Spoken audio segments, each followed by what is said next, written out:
Assalomu alaykum, hurmatli kuzatuvchilar. Namangan shahari sentridan birinchi oilaviy poliklinikani shundoqqina orqasidagi mana shu domda ikkinchi etajda joylashgan 4 xonalik umumiy kvadrati 125 kvadrat bo'lgan kvartiramiz sotuvga qo'yildi.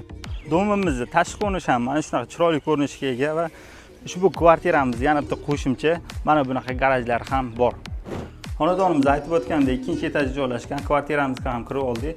Eshikdan kirib kelaverishimizda mana bu tarafda chiroyli garderobli shkaflarni qilib qo'yilgan ekan va eshikdan kirib kelaverishimizda to'g'rida o'ng qo'lda birinchi spalniy xonamiz bo'ladi. Ushbu spalniy xonamiz ham spalniy garniturlarga ega hamda o'zining ichida sanuzeli mavjud. Ushbu spalniy xonamizdan chiqib kelganimizda umumiy sanuzel va hojatxonamiz bu tomonda joylashgan.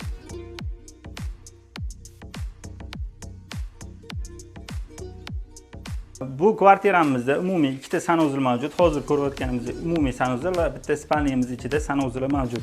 Endi mana bu ikkinchi xonamizga yuzlanamiz. Ushbu xonamiz umumiy mehmonxona bo'ladi. Mehmonxonamizda mana shunaqa chiroyli divanlarni qo'yib qo'yilgan ekan. Ushbu mehmonxonamizdan chiqib kelamiz va bu tarafga kiramiz. Bu tarafimizda ham yana ikkita xonamiz mavjud. Koridordan kirib kelishimizda chap tomonda bitta yana kichkina xonamiz bor. Ushbu xonamizni detskiy xona qilib olsangiz ham bo'ladi. Ushbu xonamizdan chiqib kelishimiz bilan o'ng tarafda yana bitta xonamiz mavjud. Ushbu xonamiz ikkinchi spalniy xonamiz bo'ladi. Kvartiramiz ham umumiy 4 ta xonasi bilan tanishib chiqdik. Endi ushbu xonadonimizning asosiy xonasi oshxonamizga yuzlanamiz. Oshxonamiz mana shunaqa oshxona mebellarga ega. Bu yerga gazni o'rnatishmagan ekan. Gazni mana bu tarafdagi kichkina xonamizga joylashtirishgan ekan bezopasnost uchun.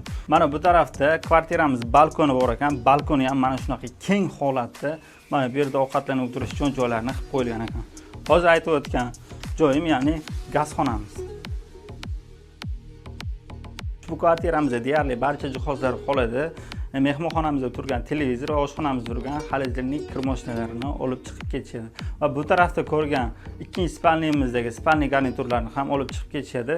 Qolgan barcha jihozlari qoladi. Ushbu kvartiramizga kommunallar keladigan bo'lsa, gaz, suv, svetdan umuman muammo yo'q.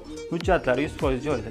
Mana bu yerda egalar nomerlarini qoldiramiz. Narxlarini $78,000 so'rashyapti. Kelishuv asosida bemalol baraka qilishingiz mumkin. Namangan uy-joy kanallamizga obuna bo'lishni unutmang.